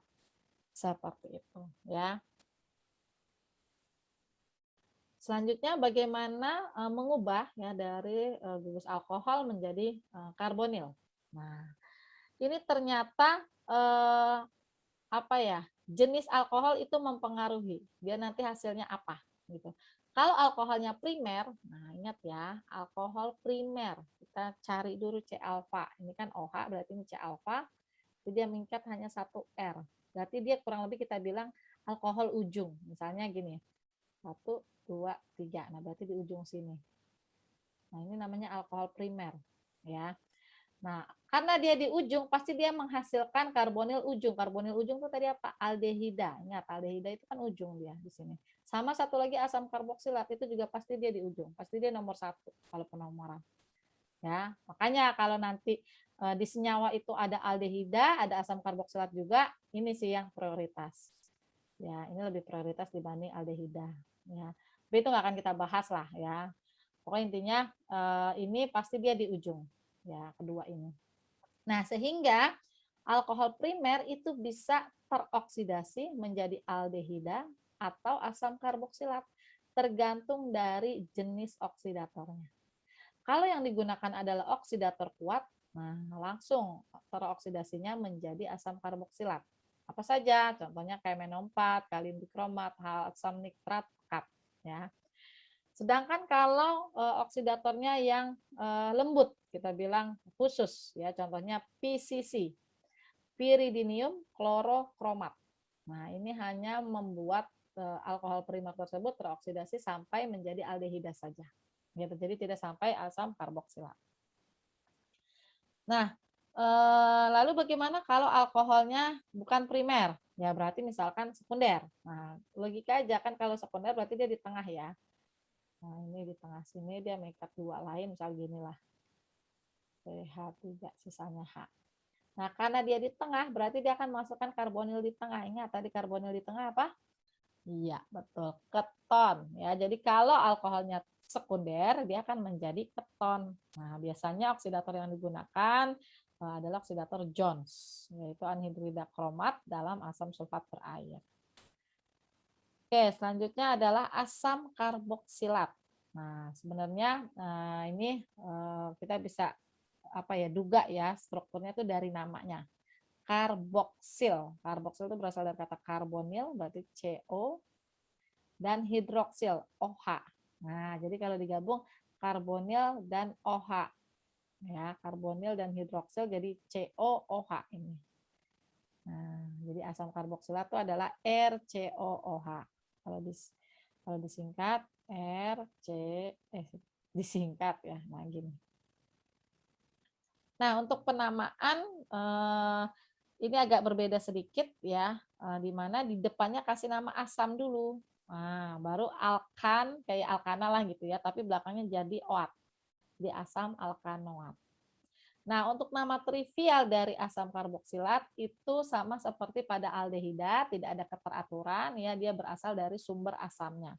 Misalkan ini ya, C-nya 1 kan ini ya. Jadi fokus ke C-nya ya, jangan ngelihat ininya ya. C-nya 1 berarti dia metana kan.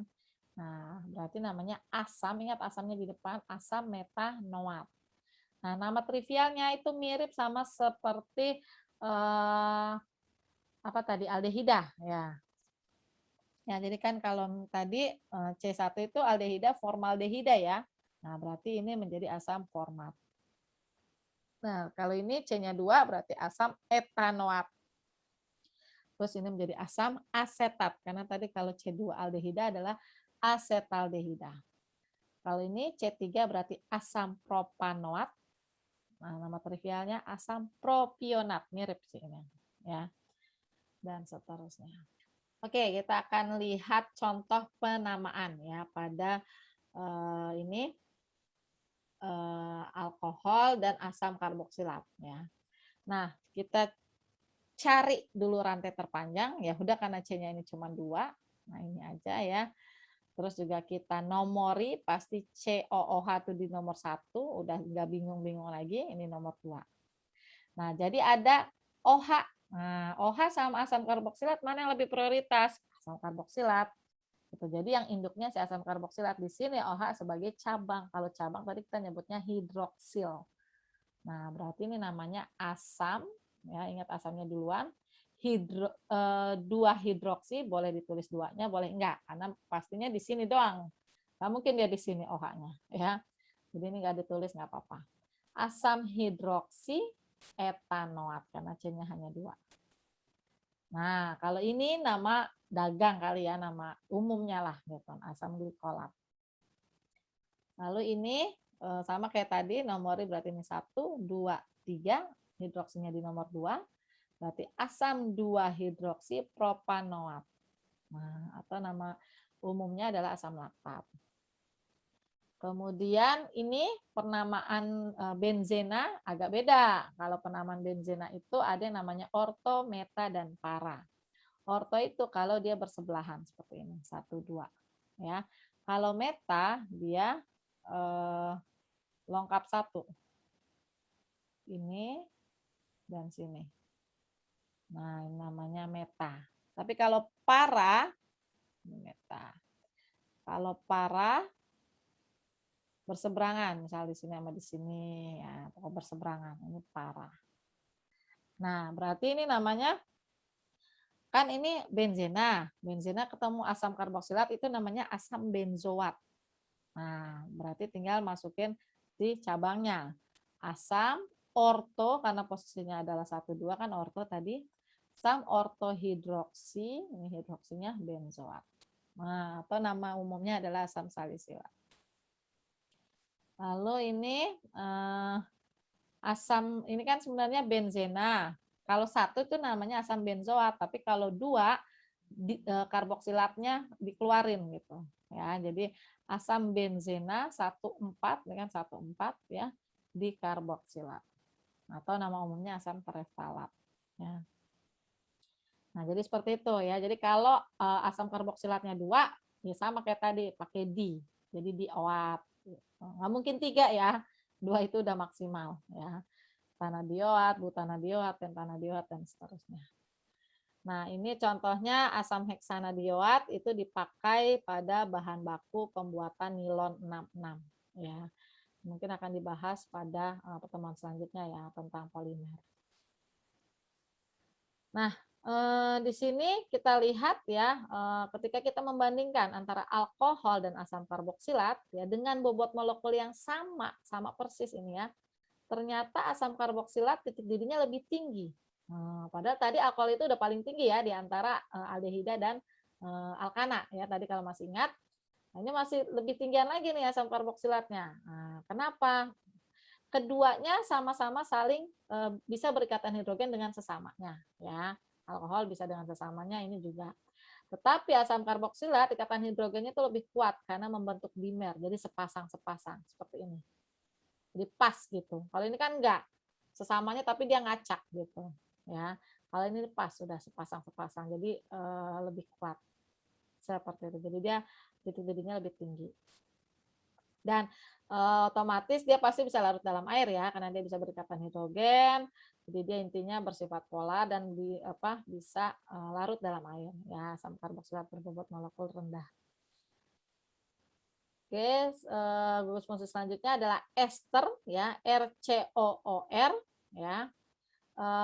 Ini tadi saya sudah sampaikan dia banyak digunakan sebagai essence ya, atau membuat rasa lah ya, rasa buah-buahan biasanya. Makanya biasanya aplikasinya untuk industri minuman ya, memberi rasa dan wangi. Nah, untuk penamaan itu penamaannya dia mirip sama asam karboksilat ya. Jadi belakangnya alkanoat. Tapi jadi kan sebenarnya bedanya ester sama asam karboksilat kan bagian belakangnya nih, bagian sini nih. Kan kalau asam karboksilat tadi RCOOH. Nah, jadi ini namanya asam alkanoat gitu kan ya. Asam alkanoat. Jadi alkanoatnya sama, karena yang dibedakan hanya ini saja, berubah menjadi ini. Nah, tapi yang asamnya ganti, jadi alkil gitu. Jadi namanya alkil alkanoat. Nah, yang menentukan mana alkil mana alkanoat itu bukan dari rantai terpanjang. Jadi beda sama ether yang tadi. Kalau ether kan karena sama persis ya, cuman pokoknya oksigen diapit oleh 2R. Nah, jadi yang nentuin mana cabang mana induk gitu ya, mana yang duluan disebut mana yang belakangan itu dari rantai terpanjang. Ya. Tapi kalau untuk ester tidak. Ya, kita lihatnya dari yang mana yang berikatan dengan karbonil, mana yang berikatan dengan oksigen. Kalau yang berikatan dengan karbonil ini kita sebut sebagai induk. Ini si alkanoatnya. Jadi yang belakangan disebut. Ya. Ini aja deh, ini. Nah, ini. Segini tuh namanya ini induknya. Jadi nanti yang jadi alkanoatnya tuh kita lihat dari si R yang ini. Gitu. Ya, tapi ingat ini juga dihitung ya. Jadi ini segini kita hitung R-nya. Nah, sedangkan kalau dia yang dekat dengan oksigen itu kita sebut alkil. Jadi itu cabang lah, kita bilang cabangnya. Ya. Contoh misalnya ini. Ini kan yang dekat dengan oksigennya etil. Berarti etil ini juga C-nya 2 nih. Ingat ininya dihitung ya. Jadi etil etanoat. Gitu. Nah, nama trivialnya ngikutin nama trivial asam karboksilatnya. Tadi 2 itu kan asetat ya. Berarti etil asetat. Gitu. Nah, kalau yang ini berarti kan kalau saya gambarkan, ini kan rumus mampat ya, ingat tadi. Kalau saya gambarkan kan gini, CH2, COO, CH, ini ya. CH3 2 kali, berarti CH3 dan CH3 di sini. Nah, seperti itu ya. Nah, berarti kita lihat dulu profilnya, alkilnya apa? Nih, alkilnya segini nih. Ingat ini tadi apa? Isopropil. Kenapa? Karena profilnya nggak lurus. Si oksigennya nempelnya di nomor 2, bukan di nomor 1. Kalau profil saja gini. CH2, CH2, CH3. Nah, ini oksigen. Nah, ini profil. Tapi karena dia nempelnya di posisi nomor 2, berarti kan dia nggak lurus gitu ya. Nggak apa sih istilahnya, nggak memanjang gitu ya. Ada cabang di sini lagi. Ini namanya isopropil. Ya. Di isopropil, nah C-nya ada 3 berarti propanoat. Gitu. Atau boleh ini bukan isopropil tapi 2 propil boleh juga. Kalau bingung ini iso apa sih gitu ya. 2 propil propanoat. Seperti itu ya. Atau kalau nama trivial berarti isopropil propionat. Tadi ya nama trivial 3 kan C-nya 3 itu berarti propionat.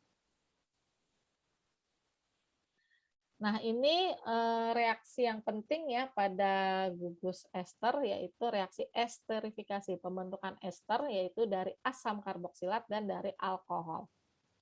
Kalau diperhatikan di sini, yang akan membentuk karbonilnya nih, yang sebelah kiri sini ya, itu adalah si asam karboksilatnya. Nah, jadi berasal dari asam karboksilat. Sedangkan yang dekat dengan oksigen itu berasal dari alkohol. Seperti ini. Misalkan ya, ada asam etanoat. Nah, ini kan asam etanoat ya, asam etanoat. Bereaksi sama apa nih? Metanol, metanol. Nah, sehingga ini kan menjadi apa? Metil etanoat, metil etanoat. Nah, jadi terlihat di sini bahwa metil ini berasal dari metanol. Tuh. Sedangkan etanoatnya berasal dari asam etanoat. Gitu. Jadi kalau ada soal gitu ya, diketahui esternya, kita bisa menduga reaktannya itu apa. Ya, kita bisa menduga reaktannya apa. Misal lagi ya, di sini ya coba. Propil etanoat. Nah, kalau propil etanoat berarti berasal dari apa nih? Propilnya pasti dari propanol, dari si alkohol. Propanol. Etanoatnya pasti dari asam etanoat. Gitu, tinggal tambahin asam aja. Ya, jadi propil etanoat itu berasal dari asam etanoat dan propanol.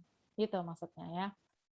Oke, reaksi selanjutnya yang penting juga adalah reaksi hidrolisis, sesuai namanya berarti reaksi dengan air. Jadi kalau ini kan dari pembentukan esternya ya, atau kita sebut esterifikasi. Kalau ini sudah dapat esternya, terus kita mau reaksikan gitu untuk menjadikan produk lain ya. Ya, salah satunya kita bisa hidrolisis ya. Dengan air nanti dia putus balik lagi menjadi asam karboksilatnya. Jadi apa kayak kebalikannya lah gitu ya. Dan reaksi ini memang bolak-balik ya.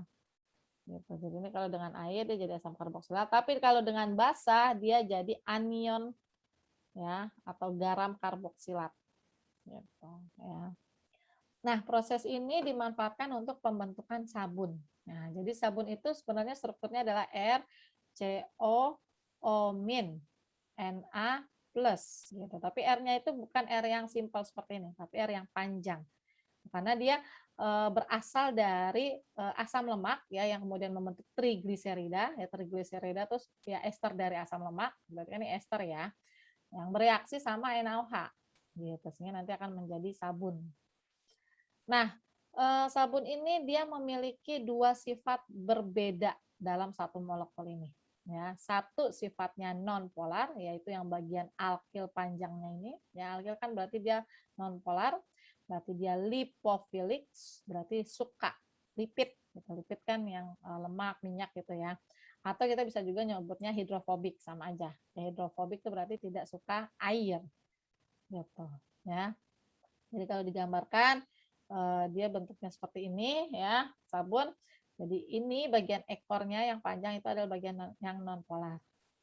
Nah, satu lagi bagian yang polar, yang ujung, yang bermuatan. Nah, karena bermuatan itu dia menjadi polar. Berarti hidrofilik, suka air. Nah, ini.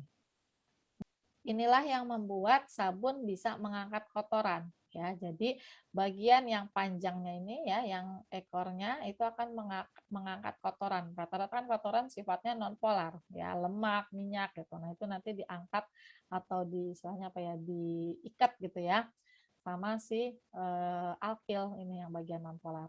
Nah, sedangkan yang bagian polar nanti akan berinteraksi sama air. Jadi dia bisa larut. Jadi bisa dibawa di dalam air gitu ya. Oke, gugus fungsi terakhir adalah amina. Nah, sebelum kita ke bagian kimianya, kita lihat dulu kegunaannya ya.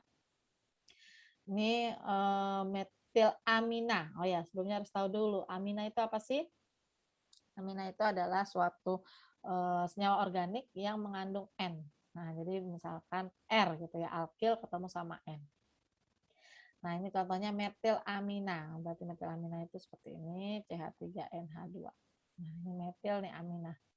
Itu adalah zat antara dalam sintesis bahan kimia yang digunakan dalam pertanian ya, sebagai herbisida, fungisida, insektisida dan biosida. Nah, jadi dia biasanya kita perlukan untuk sintesis ya. Lalu ada amina aromatik primer, itu biasanya untuk pewarna ya, makanya digunakan untuk industri tekstil seperti itu. Lalu ada anilina. Nah, anilina ini biasa digunakan sebagai bahan baku obat-obatan ya. Oke, nah, amina itu dikelompokkan ya, sama seperti pada alkohol, ada primer, sekunder, tersier, gitu ya. Nah, tetapi bedanya yang menentukan dia primer, sekunder, atau tersier bukan C alfa, tapi langsung N-nya. N-nya itu mengikat berapa alkil. Gitu. Kalau di alkohol kan kita lihat C alfanya, ya kan, C-nya, C yang mengikat OH. Kalau ini enggak, langsung. Kita lihat ya sini ya. Nah, jadi klasifikasinya ada amonia. Amonia itu berarti yang paling simpel lah ya, NH3 gitu aja. Lalu amina primer, kita lihat di sini. N ini dia mengikat satu alkil saja, berarti primer. Sisanya duanya lagi adalah H. Jadi normalnya itu N itu mengikat 3 tangan ya, dan menyisakan satu PEB. Betul. Lalu kalau sekunder berarti N-nya mengikat 2 alkil. Gitu. Jadi langsung lihat N-nya, N-nya mengikat berapa alkil. Kalau mengikat 3 berarti tersier. Seperti itu. Nah, R di sini bisa alkil, aril, atau bagian dari cincin ya. Nah, karena N ini masih punya PEB, masih ingat ya, kalau yang punya BEP terus bisa didonorkan, itu dia bersifat basa Lewis. Nah, donor PEB. Nah, sehingga karena basa Lewis bisa berinteraksi dengan asam Lewis, ya misalkan dengan air. Jadi dia akan ngambil H, ya ini sehingga lepas menjadi garam, ya garam amonium, ya dan basa. Nah, sehingga secara keseluruhan amonia, amina primer, sekunder atau tersier kalau direaksikan dengan asam kuat itu nanti akan menghasilkan garam amina ini. Ya, seperti itu. Karena kan tangannya kan udah 3.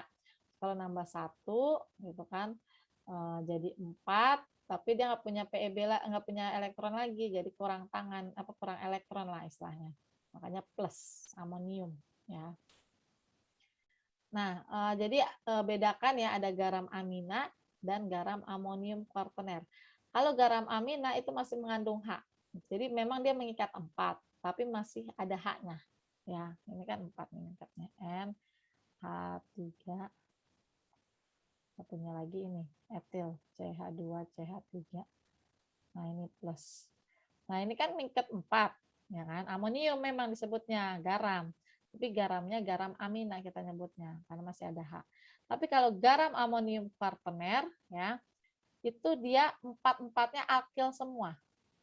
Ini contohnya. Nah, ya, jadi ikatannya 4 juga, terus ada positif juga, tapi dia alkil semua. Itu namanya garam amonium kuartener. Nah, ini biasanya merupakan senyawa yang penting dalam proses biologis ya, seperti prekursor asetilkolina ya yang merupakan senyawa kunci dalam transmisi impuls saraf. Lalu selanjutnya adalah gugus fungsi sulfur. Ya, sesuai namanya berarti S ya, dia mengandung sulfur S. Bedakan ada 2, ada S-nya yang berikatan sama H, ada S yang berikatan dengan sesama S ya. Kalau yang berkaitan dengan H itu namanya tiol atau merkaptan. Jadi namanya ngikutin alkana, tinggal belakangnya kasih tiol. Karena ini kan satu metil C-nya berarti kan metana ya. Jadi metanatiol atau metil merkaptan seperti itu ya. Ini karena 2 berarti etanatiol atau etil merkaptan. Nah, ini biasanya dia berbau busuk. Ya, biasanya kita bisa lacak kalau dia muncul baunya berarti terjadi kebocoran pipa gas. Kemudian ini contoh yang lebih kompleks ya. Jadi ini penamanya mirip alkohol, cuma bedanya bukan ol belakangnya tapi tiol. Gitu. Jadi kan kayak tadi ya, kita cari rantai terpanjang bisa begini, bisa ke atas sama aja ya. Nah, penomoran pasti nomor 1 itu si SH-nya. Sama kayak alkohol itu kan dia induk soalnya. Jadi pasti nomor 1 tuh itu. Nah, atau enggak nomor 1 pokoknya nomor terkecil induknya. Karena kan nomor terkecil ya. Jadi nomor 1 di sini. Jadi bukan dari sini ya penomorannya. 2, 3, 4. Nah, ini di nomor 3 ada metil. Di 3 metil. Karena ini 4 berarti kan butana. Ya kan? Nah, harusnya kan butanol ya kalau dia OH butanol, tapi karena dia tiol berarti butanatiol. Nah, ini 3 metil butanatiol. Kemudian ini C-nya 3 berarti propana, ya udah langsung propanatiol. Ini senyawa pada bawang merah ya. Kemudian ini S yang terikat oleh S itu namanya disulfida, sesuai namanya di ya karena 2 sulfida gitu ya. Disulfida. Berarti kalau ini kan namanya metil ya. Jadi ini karena metilnya walaupun 2 tapi kan dia kita anggap apa sih kayak cerminannya lah gitu ya. Ini namanya metil disulfida. Nah, disulfida itu banyak terdapat dalam protein. Nanti kita akan kenal yang namanya jembatan disulfida ya pada interaksi tersier protein. Jadi ini ada pada rambut, tanduk, kuku dan sebagainya. Ini contoh lain adalah divinyl sulfida. Kalau ini kebalik nih. S-nya sendiri ya tapi dia mengikat 2 R gitu. Kalau ini kan SS ya kan. Kalau ini S mengikat R. Itu beda ya. Jadi ini S-nya mengikat H, ini mengikat R, ini mengikat S. Nah, kalau ini namanya sulfida biasa. Kalau ini kan disulfida, ini sulfida aja. Gitu. Tinggal nanti R-nya disebutnya apa. Karena ini vinil, ya udah divinyl sulfida. Ini senyawa pada bawang putih. Nah, ini yang terjadi ketika kita meluruskan dan mengeritingkan rambut. Gitu. Jadi ketika kita mengeritingkan rambut, itu sebenarnya kita mengoksidasi ya senyawa antiol ini, metanatiol tadi ya. Nah, menjadi senyawaan disulfida. Nah, sebaliknya ketika kita meluruskan rambut, nah kita mereduksi tuh senyawa disulfidanya menjadi metanatiol. Seperti itu ya. Makanya jangan sering-sering ya mengeriting dan meluruskan rambut karena nanti akan merusak protein yang ada di rambut karena terjadi proses oksidasi dan reduksi dari jembatan disulfida. Selanjutnya bagaimana cara menyintesis tioester? Nah, tioester itu jadi dia mirip sama ester ya, sama kayak tadi tiol berarti kan mirip sama alkohol. Kalau tioester mirip ester. Cuma bedanya kalau ester kan RCOOR. Nah, ini O-nya ganti sama S. Nah, ini caranya dari asam karboksilat ditambahkan dengan tiol ya. Jadi mirip ya. Tadi kan ester itu asam karboksilat sama alkohol. Nah, kalau ini tioester berarti asam karboksilat sama tiol. Gitu ya. Jadi ini.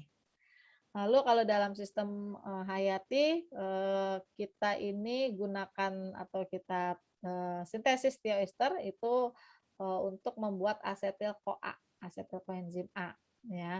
Jadi dari asam karboksilat ditambahkan HS-CoA ya, jadilah asetil-CoA. Ini adalah bagian reaktif ya yang nantinya digunakan untuk berbagai reaksi biogenesis ya yang ada di dalam tubuh seperti itu.